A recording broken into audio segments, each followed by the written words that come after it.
우리 동일교회 히스피플 청년부 모든 형제 자매 공동체 여러분 반갑습니다. 이제 9월이 되었습니다. 이제 점점 일교차가 커져가고 여전히 더운 날씨에 있지만 어떤 습하고 날씨가 점점 이제 흘러가고 이제 가을이 물씬 찾아온 것 같습니다. 좀 이렇게 살펴보게 되면은 이제 2023년이 제가 손에 꼽아봤는데 저 나름의 계산 보면 한 5달 정도 남은 것 같아요. 이제 2023년이 그렇게 많이 남지 않은 상황 가운데 우리가 하나님 앞에 어떠한 사람이었는지, 또한 우리가 그리스도인으로서 이 땅 가운데 어떠한 삶을 살아왔는지 우리가 한번 고민해 보면서, 또한 이제 이 예배를 마치고 돌아가야 하고 또한 시작되는 일주일의 삶 가운데 우리가 하나님 앞에서 겸손하게 또한 하나님을 사랑함으로써 우리에게 주어진 일상 가운데 살아가는 또한 저와 여러분 우리 모두가 되기를 주님의 이름으로 축복합니다. 우리가 이제 수련을 갔다 온 지 이제 시간이 꽤 되었죠. 오늘은 이제 수련에 도움을 주셨던 분들에게 우리가 고마움을 표현하고 또한 감사함을 표현하는 이 시간을 저는 함께하지 못했지만 우리 청년들이 함께 했었습니다. 우리가 그 가운데 알았던 것은 이제 하나님의 말씀에 대해서 배웠는데, 하나님의 말씀은 우리들 가운데 두 가지의 지식을 가르쳐 준다. 우리는 지난주에 나눴습니다. 지난주에는 우리는 하나님의 말씀을 통하여서 하나님은 어떠한 분이신지 하나님에 대한 하나님을 아는 지식이 성경 가운데 하나님의 말씀 가운데 기록이 되었다라고 지난주에는 우리 나눴습니다. 이에 이어서 오늘은 이제 나 자신을 아는 지식이라는 제목 가운데 어떤 우리의 말씀을 나누고자 합니다. 지난주 말씀에 이어서 이 하나님을 아는 지식과 나를 아는 지식이 말씀 가운데 기록이 되었다라고 말한 사람은 바로 여러 종교 개혁자들 중에서 존 칼빈이라고 하는 사람이 기독교 강요라는 책을 쓰면서 그 서두에 쓴 내용이 바로 하나님을 아는 지식과 나 자신을 아는 지식이 말씀 가운데 있다라고 이야기하고 있어요. 우리 나 자신을 알아가는 그런 여러 가지 방법들 중에 우리는 여러 가지 방법을 찾습니다. 우리가 MBTI를 통해서 나 자신과 상대방에 대해서 우리는 알려고 하죠. 뿐만 아니라 애니어그램이나 또는 요즘은 유행하지 않지만 디스크라고 하는 DISC 이렇게 약자를 해서 디스크라는 것을 통해서 우리의 성격 또한 알아가는 것이 있습니다. 뿐만 아니라 아주 고전적인 방법으로는 혈액형으로도, 그건 과학적이진 않지만 혈액형으로도 상대방이 어떠한 성격을 가졌는지 또한 유추하고 또한 나 자신을 또한 알아가는 그런 방법들이 있었습니다. 그것은 일종의 우리가 사람들, 이 세상 가운데에서 나 자신 또는 상대방, 우리가 어떤 사람인지 알아가는 세상의 방법입니다. 그것이 만약 틀렸다라고 말하는 것은 아니지만 그것은 때에 따라서 바뀔 수가 있죠. 상황에 따라서, 환경에 따라서, 학습되고 교육되는 것에 따라서 그런 모든 MBTI나 애니어그램이나 여러 가지가 상황에 따라서 바뀔 수 있습니다. 그런데 우리에게 주어진 하나님의 말씀인 성경에서는 우리에게 결코 바뀌지 아니하는 인간 자체에 대한 부분을 말씀에서는 다루고 있다라고 말하고 있어요. 그것이 오늘 본문을 통해서 우리 좀 살펴보고자 하는데, 오늘 우리가 읽은 이 디모데전서 1장 12절부터 17절까지의 말씀은 이제 사도 바울이 이제 로마 제국 안에서 죽기 이전에 이제 자신의 사랑하는 제자 디모데에게 이제 그 교회의 지도권과 또한 교회를 가르쳐야 되는 그런 여러 가지 사항들을 가르쳐 주면서 사도 바울 자신이 어떠한 사람이었는지를 이제 나열하고 있고, 지금 내가 어떠한 상황에 놓이고 하나님 앞에 어떠한 자로 이제 서게 되는지를 가르쳐주고 있는 말씀이 바로 오늘 우리가 읽은 디모데전서 1장 12절부터 17절까지의 말씀입니다. 이 내용 안에서 우리가 살펴볼 수 있는 것은 우리가 하나님 앞에서 또한 말씀 안에서 나 자신이 그리고 우리 자신이 어떠한 존재인지를 가르쳐주는 지식이 담겨져 있습니다. 첫 번째 이 말씀을 보게 되면 13절의 말씀을 보게 되면 사도 바울은 자신을 이렇게 소개를 합니다. 하나님을 믿기 전, 예수 그리스도를 믿기 전 예수님의 복음에 대해서 비방하였고 또한 폭행하였고 대적하는 악한 자였다라고 말하고 있습니다. 자신은 예수 그리스도를 몰랐다라고 이야기를 하고 있어요. 그런데 실제적으로 사도행전을 보게 되면 사도 바울은 이 사도가 되기 이전에 매우 율법을 잘 아는 사람이었어요. 하나님의 말씀을 너무나 잘 아는 바리새인 중에 바리새인이었고 유대인 중에 유대인이었습니다. 이런 개념을 갖고 있다라고 하면은 일반적인 유대인들은 하나님을 너무나 잘 알고 하나님의 자기 스스로는 하나님의 선택된 백성이다라고 굉장히 자부심을 가질 만한 내용이에요. 근데 사도 바울은 그런 것을 제쳐두고 디모데에게 나는 이전에 예수 그리스도에 대하여서 나는 대적하고 반항하였고 그의 말씀을 지키지 아니한 하나님을 알지 못하던 자였다라고 말하고 있어요. 이것은 바로 말씀을 통해서 우리가 하나님 앞에 첫 번째 우리 자신을 알 수 있는 지식에 대한 첫 번째 주제입니다. 그것은 무엇이냐면 나 자신은 하나님 앞에서 태어날 때부터 하나님과 상관없는 어떻게 보면 하나님을 대적하고 하나님의 생각과는 전혀 반대적으로 살아가는 죄인이라는 사실이에요. 사도 바울은 오늘 본문 가운데 자기 자신을 표현하면서 이런 단어를 쓰게 됩니다. 나는 하나님 앞에 죄인 중에 괴수다라고 말하고 있어요. 이 괴수다라고 하는 표현을 두 가지로 볼 수 있는데 하나는 죄인 중에 우두머리다라는 뜻을 갖고 있고 또 하나는 그 자체로 흉악범이다라는 의미를 갖고 있어요. 유대인들의 생각에서는 유대인이자 바리새인이었던 그 지위에 있었던 이 사도 바울은 이전의 삶은 결코 이러한 말을 할 수 있는 사람은 아니었어요.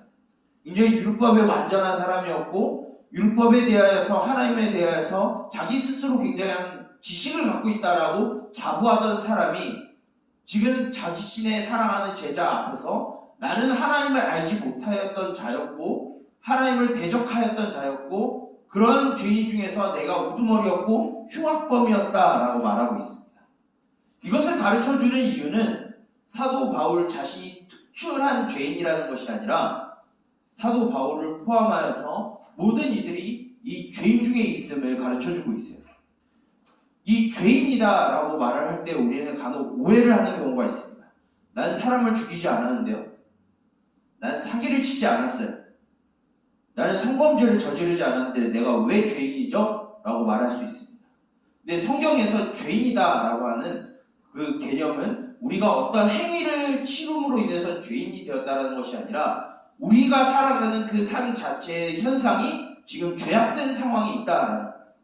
이 죄악된 상황은 무엇이냐면 바로 하나님과 아무런 상관없이 나 혼자 스스로 알아서 내 생각대로 내 개념대로 내 감성과 내 이성대로 좀 속된 말로 내 마음대로 하는 상황에 있는 것이 바로 죄악된 상황이다라고 말하고 있어요.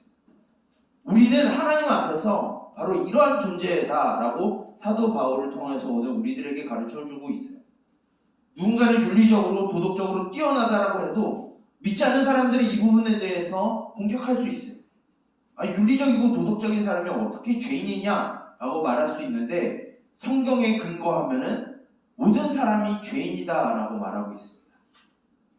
이 말을 했었던 사도 바울은 로마서 말씀에 보게 되면 모든 사람이 죄를 범하였음에 하나님의 영광에 이르지 못한다라고 말하고 있어요. 한 사람도 빼놓지 않고 우리 자신은 하나님 앞에 죄인이다. 하나님과 전혀 상관없이 살아가는 우리의 마음대로 살아가는 존재다라고 선언하고 있어요. 그 결과는 하나님 앞에 심판받고 하나님과 영원히 떨어져서 지옥에서 살아갈 수밖에 없는 존재다라고 성경은 우리들에게 말하고 있습니다. 이것이 성경에서 우리 자신이 어떠한 존재인지 가르쳐주는 첫 번째 지식이에요. 우리의 삶을 또한 우리가 살아가는 사회를 보게 되면 그것이 저실이 드러나는 것 같아요. 하나님과 상관이 없이 하나님의 말씀대로 하나님의 뜻이 아니라 나의 생각과 나의 경험과 나의 이성과 나의 감성대로 살아가는 이 시대를 보게 되면 굉장히 추악하고 또한 비윤리적이고 비도덕적인 모습을 우리는 이 사회 가운데에서 찾아볼 수 있습니다.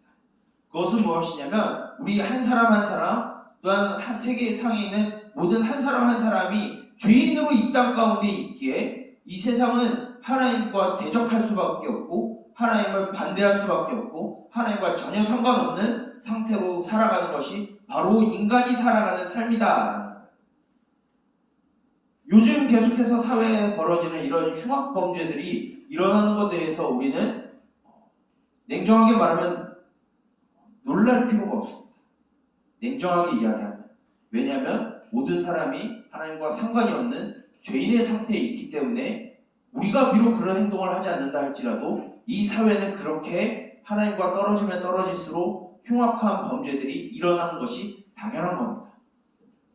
그런데 오늘 말씀을 보게 되면 우리가 단순히 죄인으로 이 삶이 끝나는 것이 아니라 우리에게 또 다른 우리 자신에 대한 지식이 하나가 더 있는데 그것은 우리는 하나님의 은혜를 입고 하나님의 긍휼하심을 받아서 우리는 이 세상에 있는 다른 이들과 전혀 다른 정체성과 새로운 가치관을 가지고 살아가는 자들이다라는 지식을 우리들에게 가르쳐주고 있습니다. 예수 그리스도를 다메섹 도상에서 만나기 이전 사도 바울은 하나님을 대적하고 하나님의 복음에 대적하는 사람이었는데 이제 그 다메섹 도상에서 죽으시고 다시 부활하신 그 예수 그리스도를 만난 이후에 사도 바울의 삶은 이제 그 복음을 대적하는 사람이 아니라 이 복음을 전파하고 가르치고 또한 이 복음대로 살아가는 사람이 되었어요. 이것에 대해서 사도 바울은 고린도 교회를 통해서 보낸 두 번째 편지 가운데 우리는 새로운 피조물, 새 것이 되었다라고 말하고 있어요.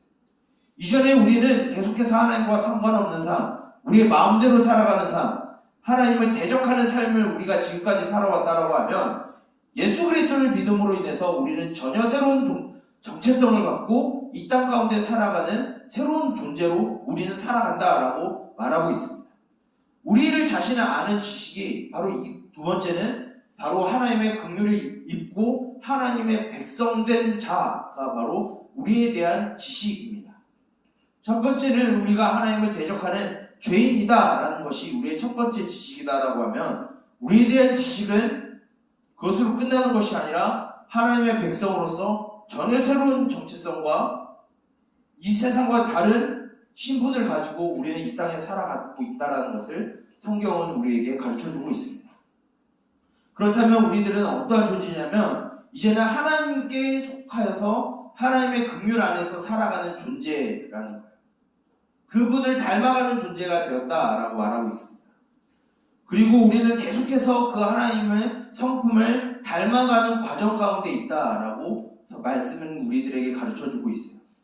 우리는 죄인과 이 의인이라는 경계선 사이에서 우리는 계속해서 살아가고 있습니다. 누군가는 나는 도덕적으로 의로워라고 하는 사람이 있는 반면에 나는 굉장히 더럽고 추악한 존재야 라고 말하는 사람들이 있어요. 근데 이 모든 고백이 우리 안에 있어야 합니다. 우리는 하나님과 지금도 계속해서 어떻게 보면 무의식적으로 또한 고의적으로 하나님과 상관없는 삶을 살아가기 위해서 부단히 수고하고 애쓸 수 있어요. 동시에 우리가 예수 그리스도를 믿음으로 인해서 우리는 하나님을 닮아가기 위해서 예수 그리스도의 그 성품을 닮아가기 위해서 또한 부지런히 부단히 수고하며 애쓰는 삶을 또한 살아갈 수 있습니다. 우리는 이러한 삶을 가지고 살아가야 합니다. 지금까지 우리는 말씀을 통해서 나 자신을 비춰보는 그런 상황이, 그런 경험이 별로 없었던 것 같아요. 그저 나는 이 세상에서 어떤 직업을 가지고 살아가고 있는지, 나는 어떤 성향을 가지고 살아가고 있는지, 이런 것에 우리는 관심을 갖고 나는 어느 지위를 갖고 살아가는지에 대한 관심만 갖고 성경을 통하여서 나 자신이 하나님 앞에 어떠한 존재인지는 곰곰이 생각해 보면서 묵상하고 살아갔던 것은 그렇게 많지 않았던 것 같습니다. 그런데 하나님은 이 말씀을 통해서 우리 자신에 대한 지식이 바로 하나님 앞에서는 죄인인 동시에 하나님 앞에 긍휼을 받고 새로운 정체성을 가진 의인된 삶을 동시에 살아가고 있다는 것을 말씀을 통해서 우리에게 가르쳐주고 있습니다. 그런데 한 가지 유념해야 될 것은 우리가 이전에 죄악된 삶으로 돌아가서는 안 된다는 것을 가르쳐주고 있습니다.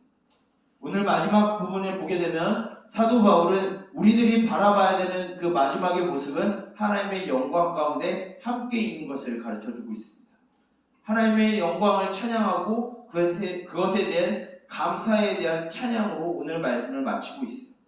바로 이러한 모습이 우리가 추구해야 되는 우리의 삶의 완전한 모습입니다. 우리의 지식은 단순히 나는 죄인이야 해서 끝나는 것도 아니고 나는 이미 이제 의로운 사람이야 라고 생각하면서 마음대로 살아가는 것이 아니라 이제는 그 하나님을 닮아가는 그 과정 가운데 하나님이 어떠한 존재인지 우리는 알아가고 그 하나님을 닮아가기 위해서 우리 이 땅 가운데 살아가야 되는 것이 바로 우리가 가져야 되는 지식이다라는 것을 오늘 말씀을 통해서 우리에게 가르쳐주고 있습니다. 여러분들은 하나님 앞에 지금 어떠한 존재로 살아가고 있나요?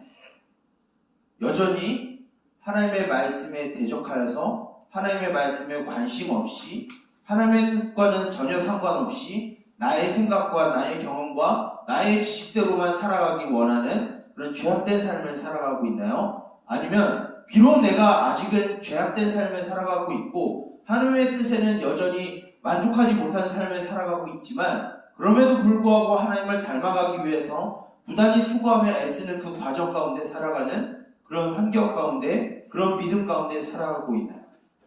우리는 이 후자의 상황을 선택하길 바랍니다. 다시 죄악된 삶으로 돌아가지 않길 바랍니다. 다시 하나님을 대적하고 하나님의 말씀과는 상관이 없는 그런 삶을 살지 않길 바랍니다. 하나님은 우리를 통해서 우리에게 이러한 지식이 있다라고 우리에게 가르쳐주고 있어요. 이런 나 자신을 아는 지식 가운데 하나님을 더욱 닮아가고 우리에게 보여주신 그 하나님을 우리가 날마다 경험하면서 우리의 죄악들을 회개하고 또한 돌이켜서 이 죄악으로부터 완전히 떠나 하나님을 닮아가고 하나님 안에서 그 긍휼을 입은 자로서 거룩한 삶을 살아가는 저와 여러분 우리 동현의 모든 청년들이 되기를 간절히 소망합니다. 이 땅 가운데는 참으로 많은 사람들이 자신의 뜻대로 살아가다가 참 좌절을 겪거나 또한 교만한 자리에 앉는 사람들이 굉장히 많습니다. 그러나 이러한 지식을 갖는 우리들은 하나님 앞에 자연적으로 겸손해질 수밖에 없어요. 우리가 하나님 앞에 겸손한 삶으로서 하나님 앞에 무릎 꿇고 우리에게 보여주신 그 하나님의 말씀을 따라서 그리스도의 장성한 분량에 이르기까지 우리를 위하여 이 땅에 오신 예수 그리스도의 그 성품을 닮아가는 그 과정 가운데 살아가는 저와 여러분 우리 동현의 히스피플 청년부 모든 형제 자매들이 되기를 주님의 이름으로 축복하며 또한 소망합니다. 이 말씀을 두고 우리 함께 기도했으면 좋겠어요. 기도할 때 이렇게 기도하기 원합니다. 주님, 나 자신이 주님 앞에서 죄인임을 고백합니다. 지금까지 우리의 삶은 하나님과 상관없었고 어떻게 보면 하나님의 뜻에 반대하며 대적하는 자로서의 삶을 살아왔던 것 같습니다. 이제는 우리에게 주어진 새로운 가치관과 정체성을 갖고 이 땅 가운데 살아가는 주의 백성이 되게 하여 주시옵소서. 인도하여 주시옵소서. 또한 그 주님을 우리에게 가르쳐 주신 그 주님을 닮아가는 그런 삶을 이제 살아갈 수 있게 우리를 말씀으로 인도하여 주시옵소서라고 우리 주님의 이름을 부르며 간절히 기도함으로 나아가도록 하겠습니다. 기도하겠습니다. 살아계신 주님, 말씀을 통하여서 자기 자신을 우리에게 가르쳐 주실 뿐만 아니라 하나님 앞에 우리가 어떠한 존재인지 또한 그 지식을 가르쳐 주시는 주님, 그 주님 앞에 우리가 겸손히 낮아짐으로써 우리가 무릎 꿇으며 주님 앞에 나아가기를 소망합니다. 우리의 삶이 주님 앞에서 하나님과 상관없이 우리의 생각대로, 우리의 경험대로, 우리의 지식과 이성과 감성대로 살아온 죄인이었음을 주여 고백합니다. 그러나 이제 주님의 긍휼을 받고 주님의 백성이 된 자로서 그런 죄악된 삶을 돌이켜서 이제 주님을 닮아가며 예수 그리스도의 장성한 분량에까지 우리가 성장하며 성숙하는 의인이 되기를 소망합니다. 우리가 비록 이 세상의 죄악 중에 살아가지만 주님의 의인으로서 그 가치관을 잊지 아니하고 그 지식을 잊지 아니하고 이 땅 가운데 살아가게 하여 주시옵소서. 주님을 모르며 주님을 반대하는 이 자들이 사는 사람들이 이 땅 가운데 살아가는 환경이 추악하고 비도덕적이고 비윤리적이라는 것을 우리는 너무나 잘 알고 있습니다. 그러나 주님, 그러한 자들과 같이 살아가는 것이 아니라 하나님 아버지 주님의 성품을 닮아서 주님의 그 인격을 닮아서 하나님 아버지 주님을 아는 지식과 함께 나 자신이 주님을 닮아가야 되는 의인이라는 지식을 가지고 이 땅 가운데 살아가게 하여 주시옵소서. 그래 우리가 주님의 장성한 물령에 이르는 그 주님의 성품을 닮아가는 그리스도인들이 되는 삶이 우리의 삶에 부어지게 하여 주시옵소서. 그리고 말씀으로 인도하시는 그 성령님의 길을 따라 우리가 나아갈 때 우리의 본래의 모습을 되찾고 회복하는 과정 가운데 살아가는 우리들이 되게 하여 주시옵소서. 살아계신 주님, 우리에게 우리가 누구인지 그 지식 가운데 우리를 있게 하신 주님 감사합니다. 말씀은 우리에게 태어날 때부터 하나님과 전혀 상관없는 죄악된 상태에서 살아가는 죄인임을 우리에게 가르쳐 주심을 우리가 들었습니다. 그러기에 이 땅에서는 온갖 악이 넘쳐나고 추악하고 비윤리적이고 비도덕적인 일들이 비상식적인 일들이 이 땅 가운데 펼쳐지고 있음을 또한 우리는 보고 알고 있습니다. 그것이 놀라운 일이 아님을 또한 우리가 알게 되었습니다. 그러나 그러한 상황 가운데 살아간다 할지라도 우리가 그 죄악된 삶을 살아가는 것이 아니라 우리를 위하여 이 땅에 오셔서 우리를 사랑하사 십자가에 못 박혀 죽으신 그 예수 그리스도를 믿음으로써 이제는 새로운 정체성과 가치관을 가지고 살아가는 의인된 삶을 살아가게 되는 존재라는 것 또한 우리가 알게 되었습니다. 우리가 비록 아직은 죄를 범하고 살아가나 우리의 가치관과 우리의 생각이 주님을 닮아가는 그 지식 가운데 있게 하여 주시옵소서. 더 이상 죄악 가운데 살아가는 자들이 아니라 주님의 의로우심을 닮아가며 그 길을 따라가는 우리들이 되게 하여 주시옵소서. 이러한 지식을 가지고 살아갈진데 하나님 아버지 어떻게 주님과 떨어져 살아갈 수 있겠습니까? 그 아는 지식 가운데 주님과 함께 동행하는 삶이 되게 하여 주시고 다시 우리에게 놓여지는 육질의 삶도 주님과 동행하는 삶이 되게 하여 주시옵소서. 이 모든 것을 우리의 죄를 용서하시고 구원하신 예수 그리스도의 이름으로 기도드립니다. 아멘. 이 시간 우리 파송이 다 같이 일어나서 파송의 찬양함으로 오늘 예배를 마치도록 하겠습니다.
그리스도의 은혜와 하나님 아버지의 무한하신 사랑하심과 성령님의 감화 감동, 교제 인도, 보호 지도하심의 은총이 우리가 주님 앞에 죄인이라는 지식과 또한 새로운 가치관을 가지고 살아가는 의인이라는 것을 기억하여서 날마다 주님을 닮아가며 죄의 길로 다시 돌이키지 않길 원하는 삶을 살아가기를 다짐하며 결단하는 우리 동현교회 히스피플 청년부 모든 공동체 머리머리 위에 이제로부터 영원토록 함께 있을지어다. 아멘.